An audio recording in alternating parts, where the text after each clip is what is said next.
Toi c'est qui? Toi c'est qui? Toi c'est qui? Toi c'est qui? Toi c'est qui? Moi c'est. Moi c'est.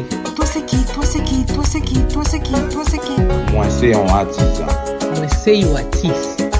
Moi c'est l'émission des artistes et artisans haïtiens qui passe tous les samedis soirs à 7h. Cette émission est animée par Florence Augustin.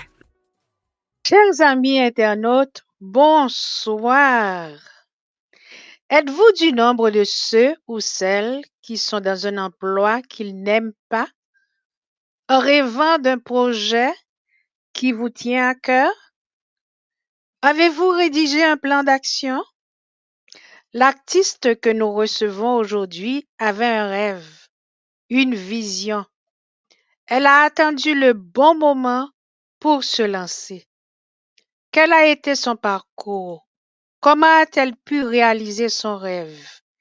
Écoutons son histoire dans quelques minutes. Femme, c'est cajou.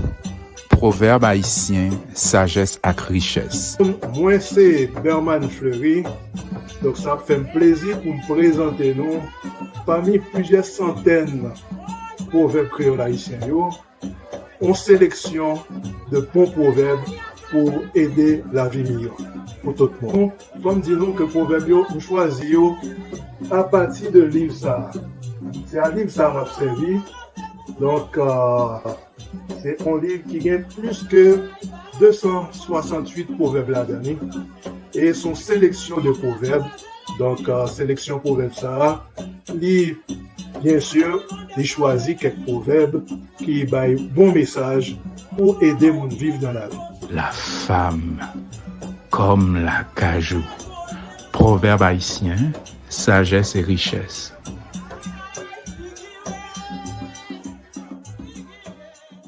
Bonsoir, notre invité. Merci d'avoir répondu à l'invitation de l'émission Moi c'est. Alors, qui mounouye? Moi c'est Samantha Kangé.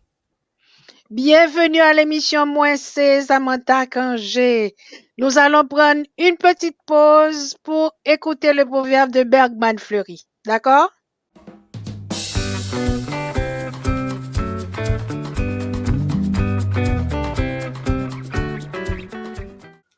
Songez premier la pluie qui fait maillot lever. Merci Bergman Fleury. Tu as entendu, Samantha? Songez premier la pluie qui fait maillir ou lever.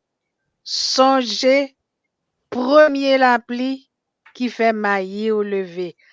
On reviendra au proverbe à la fin de l'émission. Samantha, parle-nous de toi. Tu as entendu mon introduction tout à l'heure. Tu es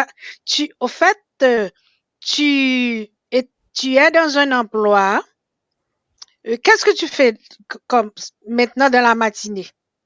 Présentement, moi, je travaille pour une agence de placement, donc dans le secteur de la santé. Donc, on place des infirmières, des préposés aux bénéficiaires en région éloignée. Donc, c'est mon activité principale là durant mes journées de travail. OK. Ce qui veut dire que s'il y a une internaute là qui est infirmière ou bien cette personne peut t'appeler et puis tu peux lui trouver un poste. C'est exact. Magnifique. Maintenant, tu es dans ton agence de placement et tu penses à ton rêve. Oui. Explique aux internautes ce que c'est, ce que ton rêve est exactement. Mon rêve a commencé peut-être quand j'avais 8-9 ans, lorsque je mets les pieds pour la première fois en Haïti avec mes parents.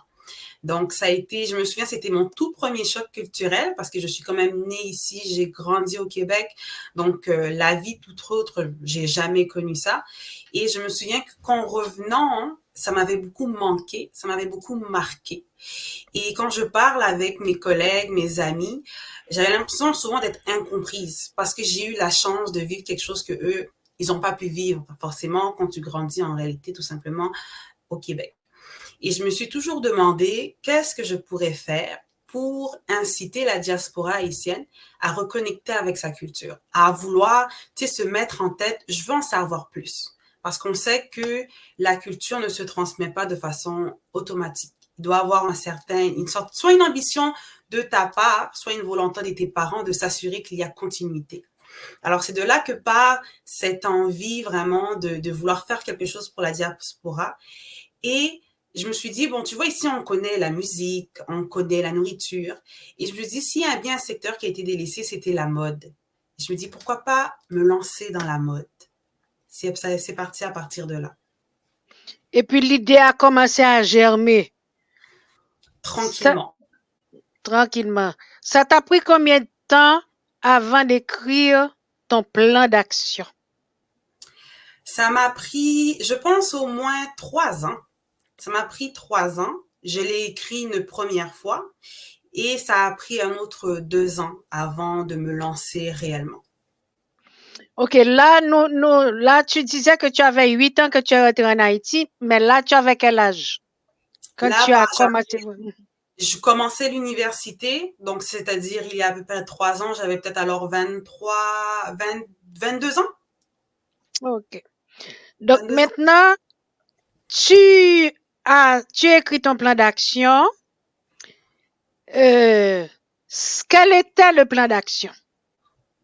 Au départ, le plan consistait à vendre des vêtements fabriqués directement en Haïti. Ça a commencé à partir de là. Je me suis dit, je dois soit monter un atelier, soit trouver des gens qui sont prêts à se mettre ensemble pour concevoir les vêtements, pour que ce soit suffisamment accessible pour pouvoir les revendre ici. Donc, c'était ça le but premier. Fabriquer les vêtements et les importer, bien entendu, ensuite au Canada. Donc, pour réussir cet objectif, quelle démarche as-tu entreprise? Ça a été très, très, très, très long.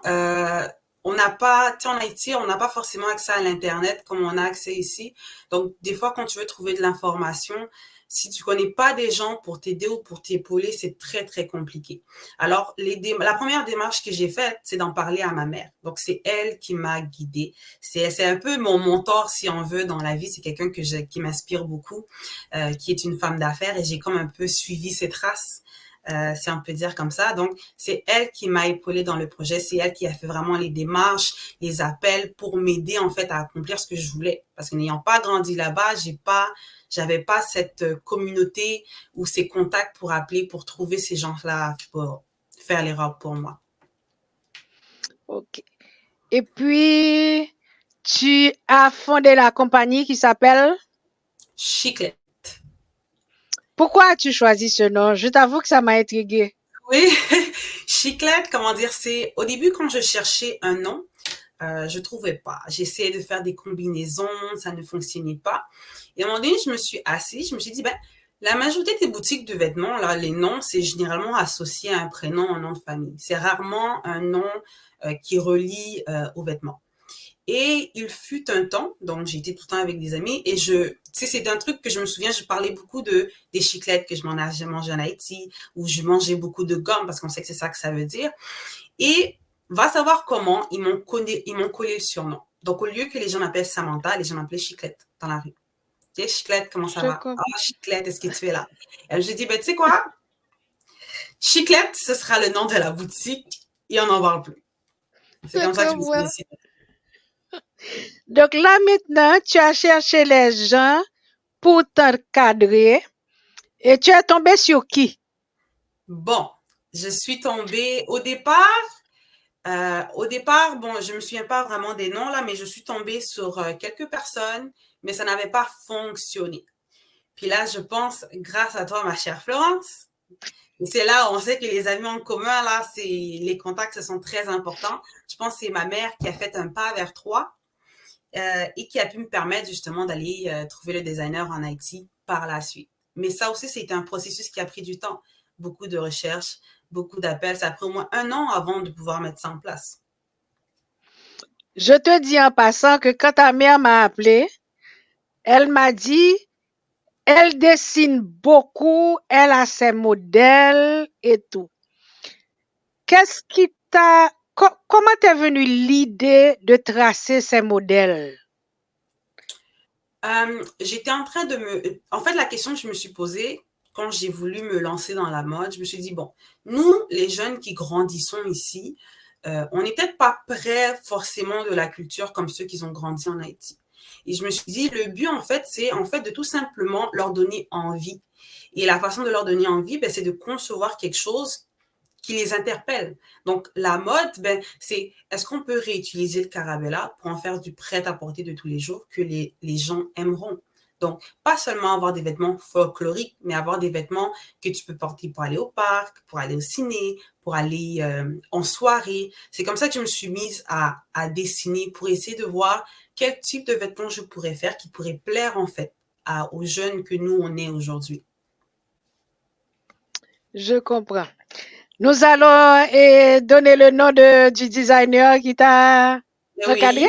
Oui. Ça, c'est grâce à David André. Il fait un travail exceptionnel avec moi. En vérité, la compagnie n'existe pas s'il n'est pas là. Parce que bien que c'est moi qui dessine, bien que c'est moi qui a eu l'idée, qui m'ai enregistré, il n'y a pas de compagnie s'il n'y a pas de produit. Donc, c'est lui qui prend la peine de prendre mes dessins, qui refait mes croquis, qui refait mes prototypes. Un coup que je valide, il lance la production pour moi. Et j'ai pas peur de lui poser des questions. Des fois, je vais faire un modèle, je suis pas sûre qu'il va m'aider, il va le corriger pour moi, jusqu'à ce qu'on arrive à quelque chose là qui fait du sens pour tous les deux. Alors vraiment, là, pour moi, David, c'est un gros morceau dans la compagnie. Je lui dis tout le temps, fais attention à toi. J'ai besoin de te conserver pour les prochaines 10 années. Ne travaille pas trop, s'il vous plaît. Moi, ce que j'aime de ta démarche, c'est que de responsable d'agence, tu as su avoir le flair et le sens de l'entrepreneuriat. Tu t'es dit que tu devais trouver des professionnels pour t'encadrer. Et je pense que c'est très important de travailler avec des professionnels, des gens qui connaissent vraiment le métier. Et je suis heureuse de voir que tu en as fait l'expérience avec David. Oui. Maintenant, à part David, qu'est-ce que tu as, qui est-ce qui t'encadre? Qui est-ce que tu as autour de toi? On n'est pas nombreux, hein. C'est surtout ma mère et mes sœurs qui m'aident beaucoup parce que bon, ça demande beaucoup d'argent et d'investissement. Alors pour l'instant, c'est un peu, comment dire, familial. Donc c'est vraiment mes sœurs, ma maman qui va me filer un coup de main tout simplement. Et moi, bon, je travaille, je fais le double d'effort parce que bon, j'ai déjà un emploi à temps plein, plus chiclette que je travaille en fait à temps partiel à mes heures perdues là quand j'ai le temps. Et est-ce que tu as un photographe attitré? Oui. En fait, c'est lui il était avec moi depuis le début. En fait, un ami à moi qui s'appelle Edili. Donc, c'est lui qui a pris toutes les photos du départ des produits que j'ai, des filles, des mannequins, etc. À chaque fois que j'ai un shooting, je sais que je peux compter sur lui. Je vais le chercher même des fois là. Et puis après ça, on va dans notre studio puis on commence à shooter.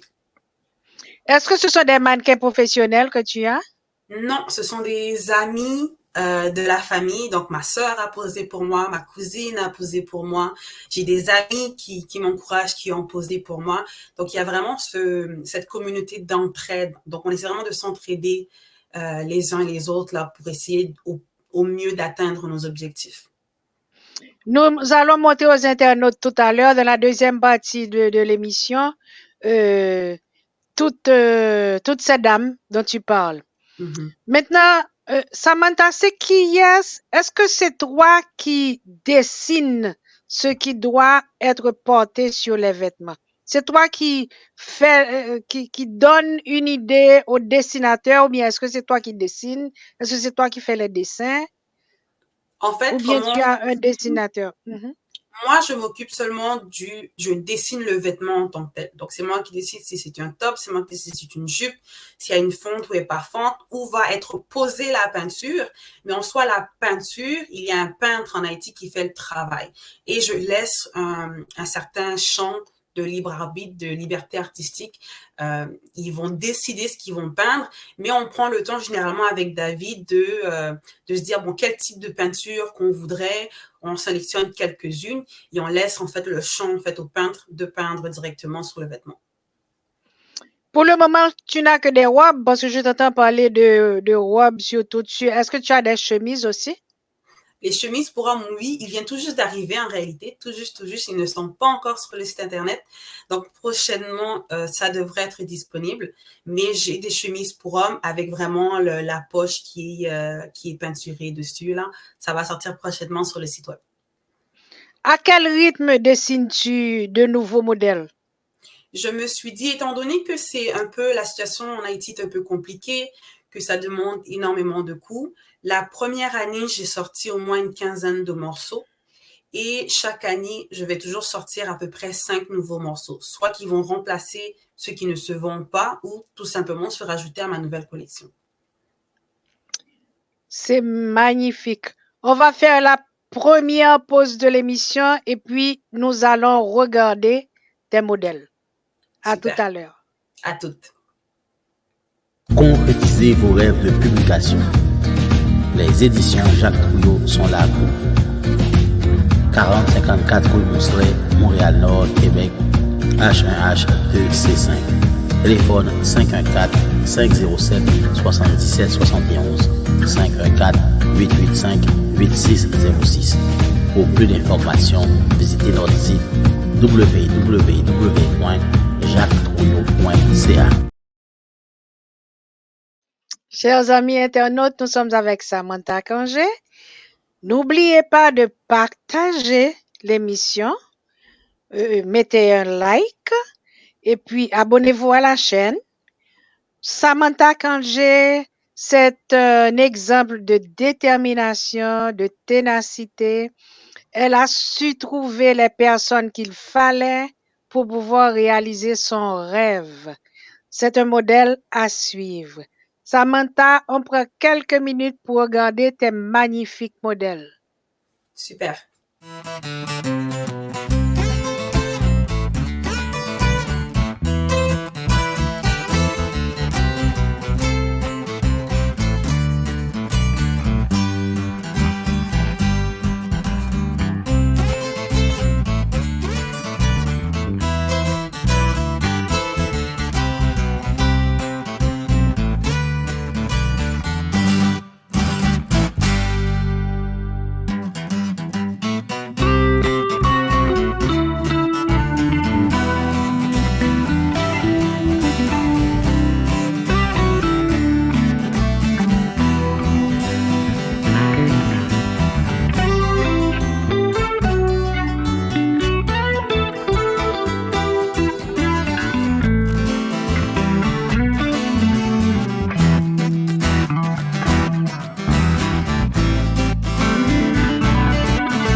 Samantha, félicitations, les modèles sont magnifiques, les poses aussi magnifiques. Tu as un très bon photographe.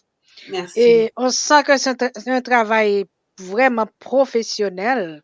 On te félicite pour tout ça. Comme je disais aux internautes tout à l'heure, tu as su trouver les gens qu'il fallait pour t'encadrer, pour avoir un travail professionnel. Jusqu'où veux-tu aller avec ta collection? Est-ce qu'un jour tu comptes laisser le travail que tu fais pour continuer et ne faire que ça? Continuer que de travailler pour Chiclette? Oui. C'est sûr que j'aimerais que ça devienne une job à long terme à plein temps. Je me suis dit vraiment la vision, c'est est-ce qu'on ne pourrait pas amener la mode haïtienne à l'échelle internationale. Donc pour l'instant, je travaille qu'avec du Carabella, mais au fur et à mesure, j'aimerais intégrer aussi d'autres tissus et intégrer aussi d'autres services comme du sur-mesure, des costumes pour des pièces de théâtre et même pour des tapis rouges, c'est-à-dire avoir des célébrités, que ce soit internationales, portent du carabella pour un tapis rouge en réalité. C'est jusque-là j'ai envie d'aller avec Chiclette. En parlant de tapis rouge, tu as attendu pour faire ton lancement en février, le 24 février. Pourquoi je dis en parlant de tapis rouge, je vois que tu as visé très haut pour cet événement. Je voulais faire quelque chose de grand. Je voulais faire quelque chose de grandiose et je voulais que ma première édition, les gens s'en souviennent. Je voulais que les gens, lorsqu'ils sortent de ce fashion show, ils se remémorent Chiclette dans leur tête et c'est pas juste un fashion show quelconque. Donc, le 24 février 2024, chez les Grands Ballets, aura lieu le lancement officiel de la marque.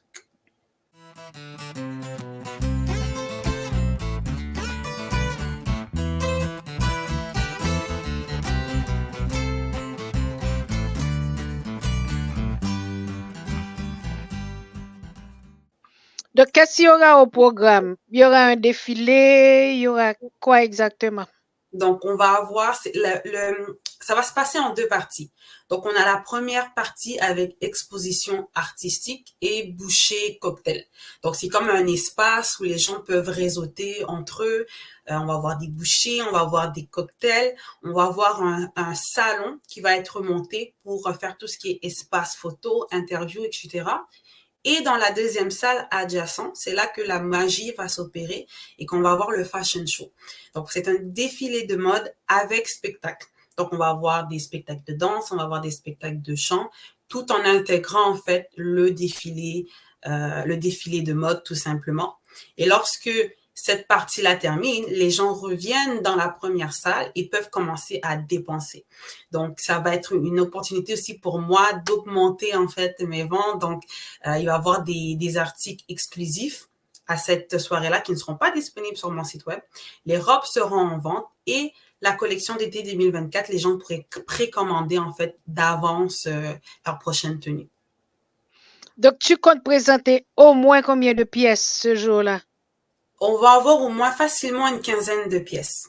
Il va y avoir ma collection d'été de 2023 qui va défiler, mais je veux aussi avoir ma collection d'été 2024 qui va défiler et que les gens pourront précommander. Donc, hommes et femmes. Hommes et femmes. Je dois avouer qu'il y a plus d'options pour les femmes, mais les hommes pourront trouver aussi leur compte. Ok, bien, on souhaite que tu aies du succès. Bon, 24 février, pourquoi tu choisis 24 février? Parce que d'habitude, il fait froid. Il fait froid, c'est vrai, il fait froid.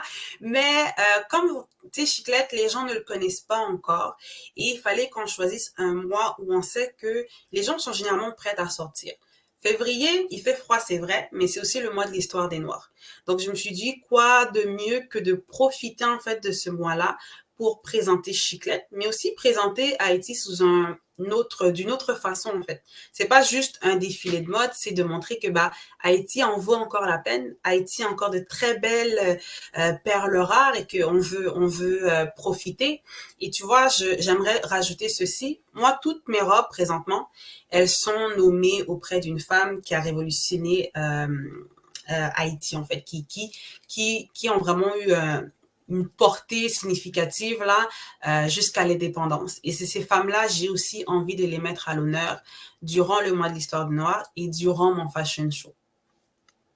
Et tu vas pas dire de qui il s'agit. Tu préfères donner la surprise. Il faut être présent si vous voulez voir. Pour apprécier. Oui. J'ai monté une grosse équipe pour cet événement-là. J'ai dû aller chercher des gens à l'extérieur qui est à dépenser de l'argent pour m'assurer que les gens vraiment ont une expérience immersive et au-delà, en fait, de ce que les gens peuvent attendre. Tu vises vraiment haut, Samantha. Tu vises haut. Très, très haut. C'est un événement haut de gamme. C'est un événement haut de gamme, donc on demande à ce que les gens arrivent bien habillés. Il y aura un vestiaire en bas pour les manteaux, etc. Mais on demande à ce que les gens arrivent vraiment au top. Et c'est à quelle heure, tu dis? Ça commence à 4 heures pour laisser le temps aux gens de réseauter avant que le fashion show commence vers 6h, 6h30. Et comme ça, par la suite, bon, les gens peuvent magasiner, acheter ce qu'ils souhaitent, etc. On va avoir des salons, il va y avoir des journalistes. Donc, on veut aussi que c'est une période où les gens peuvent communiquer entre eux et trouver un moment pour se rassembler. Donc, nous demandons à tout ce beau monde de retenir la date du 24 février. Vous avez rendez-vous avec Chiclets. Voilà. On fait notre deuxième pause. On revient et tu vas nous parler de tes projets. Super. Concrétisez vos rêves de publication. Les éditions Jacques Trouillot sont là pour vous. 4054 rue Mousselet, Montréal-Nord, Québec, H1H2C5. Téléphone 514-507-7771. 514-885-8606. Pour plus d'informations, visitez notre site www.jacquestrouillot.ca. Chers amis internautes, nous sommes avec Samantha Kangé qui nous a donné le secret, je peux dire, de son parcours. Parce que n'oubliez pas qu'au début de l'émission, elle nous a dit qu'elle travaille dans une agence pour recruter des infirmières. Mais elle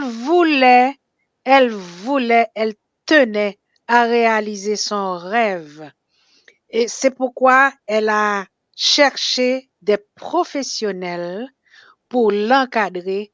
Et le 24 février, elle va faire le lancement de sa collection des vêtements haïtiens très jolis. Vous les aviez vus tout à l'heure. N'oubliez pas de partager le lien et ça vous donnera une occasion de revoir l'entrevue, de revoir les modèles. N'oubliez pas de visiter la page Facebook de l'émission Moins C. Samantha, parle-nous de tes projets. Le 24 février, tu lances tes vêtements. Maintenant, quelle sera la prochaine étape? La prochaine étape va surtout consister à offrir plus de variétés sous forme d'accessoires. Donc, le Carabella, c'est un produit qui est quand même dispendieux et c'est pas tout le monde qui peut se l'offrir. Alors, j'aimerais pouvoir offrir des accessoires toujours fabriqués en Haïti pour donner la chance, en fait, à tout le monde de contribuer à l'économie haïtienne, mais à plus petite échelle. Eh bien, tu ne t'arrêtes pas, dis donc, tu fonces. Moi, dès que je pense à toi, je vois le mot bolide. Ça veut dire que tu fonces, mais bolide, tu sais exactement ce que tu veux. Ça m'a vraiment frappé. Quand ta mère m'a appelé et m'a dit que tu commençais à dessiner les modèles et tout, que tu étais prête, j'ai vu que tu étais vraiment déterminée à réaliser quelque chose de beau et bien. Et pour cela, on te félicite et on a l'impression que tu ne vas pas t'arrêter de sitôt. Non, ça ne fait que commencer en fait, on est encore qu'au début. Est-ce que tu comptes ajouter des accessoires comme des sacs à main, même des chaussures? Oui, au fur et à mesure, lorsque ce sera plus facile aussi de faire l'importation, je veux commencer à offrir beaucoup plus de choses que juste des vêtements et des bracelets. Le but, c'est qu'à long terme, là, on est capable vraiment d'offrir n'importe quel produit dans le secteur de la mode. Accessoires, chaussures, sacs, vêtements, et ainsi de suite. Au fur et à mesure, bien entendu. Et puis les bijoux aussi, peut-être? Les bijoux aussi. Alors, si quelqu'un a besoin de toi, où est-ce que la personne peut te trouver? Alors, je suis disponible, je travaille surtout sur Instagram. Les jeunes, c'est là que nous sommes, sur Instagram surtout, sur le nom de Chiclette, donc sur le nom de la compagnie tout court, donc avec un S pour Samantha, donc S-H-I-K-L-E-T. Les gens vont me trouver facilement sur Instagram, même chose sur Facebook aussi, avec le même nom. Donc, tu dis S-H-I-K-L-E-T. C'est exact. D'accord. Samantha, au début de l'émission, je t'ai donné un proverbe de notre ami Bergman Fleury qui disait « Songez premier la pluie qui fait maillir ou lever. » Songez premier la pluie qui fait maillir ou lever. Qu'est-ce que ça te dit, ce proverbe? Bon, je suis pas sûre, hein, mais je vais le traduire comme je le pense. Les premiers fardeaux, les premiers jets d'eau qu'on reçoit font toujours mal. T'as toujours envie, en fait, de tout arrêter, en fait, et tu as même envie d'haïr la vie parce que les choses ne vont pas dans ton sens.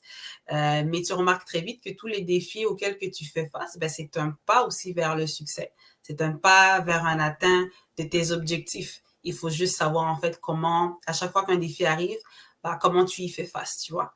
Tu l'as détesté au départ, mais tu vas l'aimer au bout du chemin parce que c'est grâce à elle qu'elle t'a emmené là où tu es présentement. On va voir ce que Bergman Fleury nous dit. Ah, j'attends de voir sa traduction.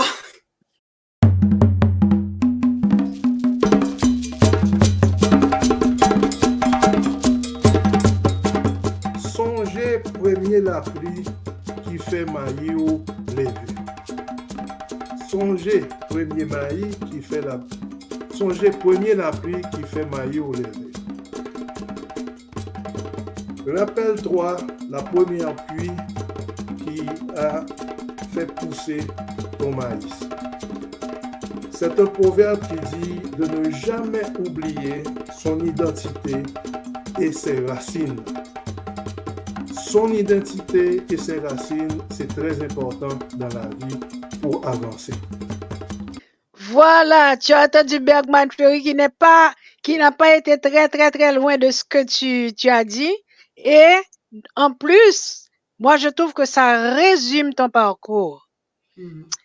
Alors, Samantha, on te souhaite du succès pour Chiclets. Tiens bon. On te remercie d'être ce modèle de ténacité, ce modèle de détermination. Je suis sûre que si un jeune t'écoute là maintenant, et même les moins jeunes, tu pourrais peut-être conseiller quoi faire pour réussir comme toi tu as réussi. Ça me fait très plaisir. Et puis, on se verra le 24 février pour ton lancement, pour ta collection. On te dit à très bientôt. Merci beaucoup, Florence. Et à très bientôt, effectivement. Bye bye. Bye bye.